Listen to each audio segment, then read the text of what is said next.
안녕하십니까. 온라인 교육기관에서 식품산업기사를 강의하는 이현정입니다. 오늘은 기출문제 2011년 기출문제를 풀어볼 텐데요. 3회 풀어보도록 하겠습니다. 1번 문제 보시면요. 바이러스에 의한 경구 감염병이 아닌 것은인데요. 여기서 바이러스 아닌 것은요. 답안에 콜레라죠. 콜레라는 세균에 의한 것인데요. 세균 이름이 뭐였죠? 비브리오 콜레라였습니다. 그리고 라번의 유행성 간염은 또 다른 말로 하면 A형 간염이었죠. 2번에 염장 중 소금의 방부작용이 아닌 것 보시면요. 라번이 틀렸죠. 라번은 산소의 용해도 증가가 아니라 용해도와 감소를 함으로 인해서 방부작용이 나타나는 것이었습니다. 그래서 라번은 틀린 것. 3번에 LC50 보시면요. LC50 같은 경우는 뭐냐면 반수치사 농도라고 합니다. 지금 답안에 나와 있는 것처럼요. 50%의 치사 농도로 반수치사 농도라고 하는 거죠. 그래서 LD50은 반수치사량이죠. 이건 양을 얘기하는 것고 농도를 얘기하는 것이다. 이런 차이점이 있을 뿐이지 의미는 같습니다. 그래서 반비례 관계가 아니라 비례 관계가 되겠죠. 그래서 라번이 틀렸습니다. 4번에 햄, 소시지 등 훈제품에서 주로 발견될 수 있는 발암성 물질은 나번의 벤조피렌이 되겠죠. 그러면 답안에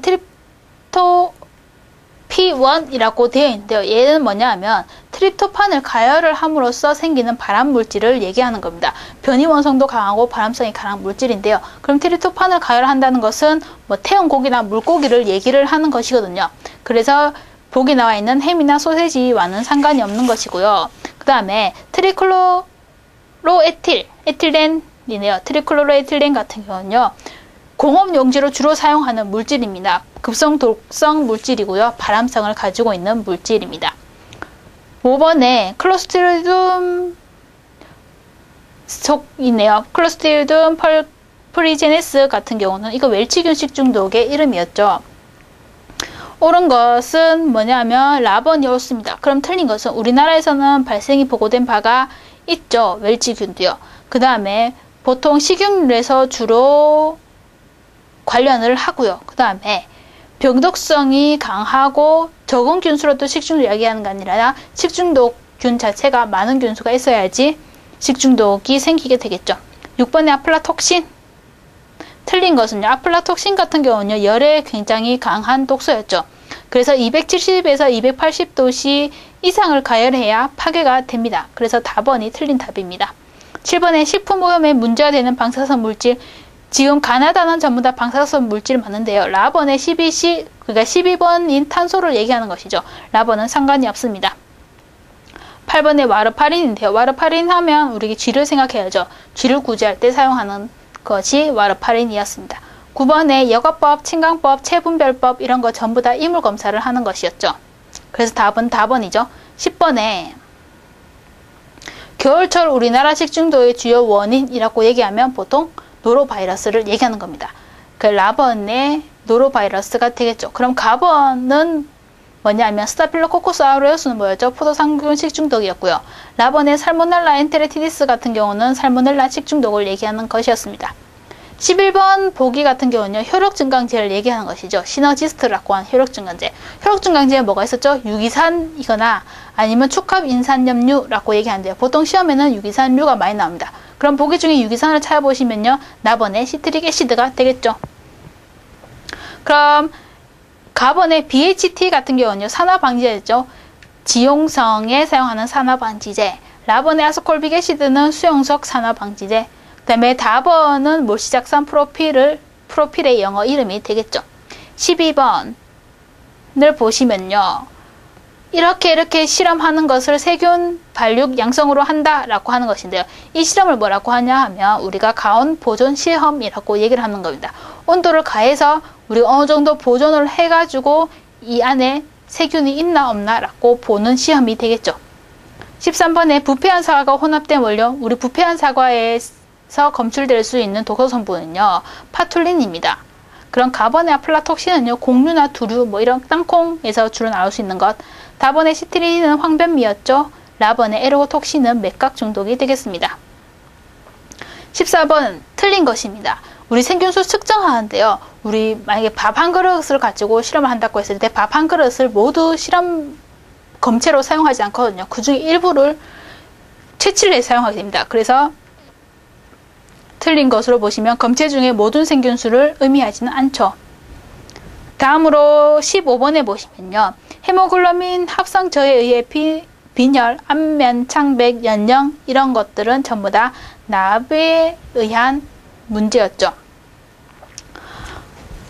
우리 납을 보통 얘기를 했을 때요. 4대 중독이라고 4대 뭐 증상 이렇게 얘기를 합니다. 납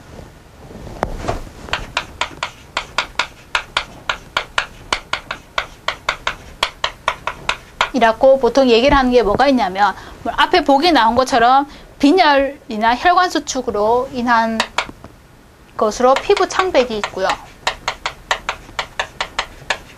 그 다음에 연연이라고 하죠. 연연이라고 해서 잇몸에 황하연 때문에 얘는 PBS라고 하는 황하연 때문에 그렇습니다. 황하연 때문에 침착해서 생긴 천회색의 선이 생기게 되죠. 그 다음에 호기성 과립 적혈 구수가 증가하게 됩니다.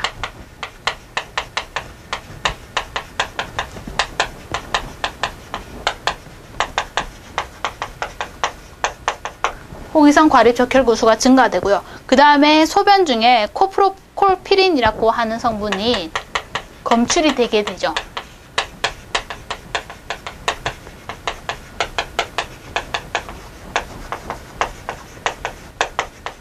검출이 되게 됩니다. 여러분들 보통 납이라고 했을 때 이 위에 두 개는 기억을 잘 하고 계시는데요. 밑에 두 개는 생소한 것들이 많거든요. 그러니까 이 밑에 두 개도 같이 연관 지어서 기억을 하고 계시면 좋겠죠. 다음으로 우리 비소가 있었죠. 보기에. 비소 같은 경우는요. 만성 중독이냐 아니면 급성 중독이냐에 따라서 증상이 조금 다르거든요. 그래서 급성 중독 같은 경우는요. 복통도 아주 심한 복통이 일어나고요. 그 다음에 콩팥이 괴사되기도 합니다. 그런데 얘가 만성으로 넘어가면요. 증상이 조금 다르거든요. 어떻게 다르냐면 흑피증이라고 해서요. 피부가 검게 되는 거. 그래서 이것이 결국 피부암으로 가기도 하고요. 그 다음에 폐암이 생기기도 하고 이런 증상이 생기게 되죠.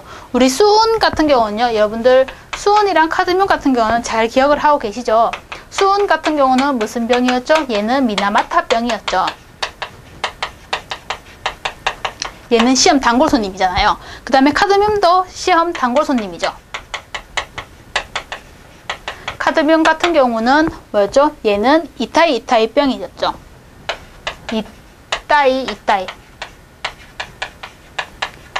뭐 이타이라고 하기도 하고 이타이라고 하기도 하고 뭐 의미는 이렇습니다. 이타이 병인데 얘 같은 경우도요. 만성 중독에 가면 3대 증상이 있거든요. 만성으로 갔을 때 3대 증상인데 뭐가 있냐면 폐기종이 있고요. 그리고 또 하나가 신장장애.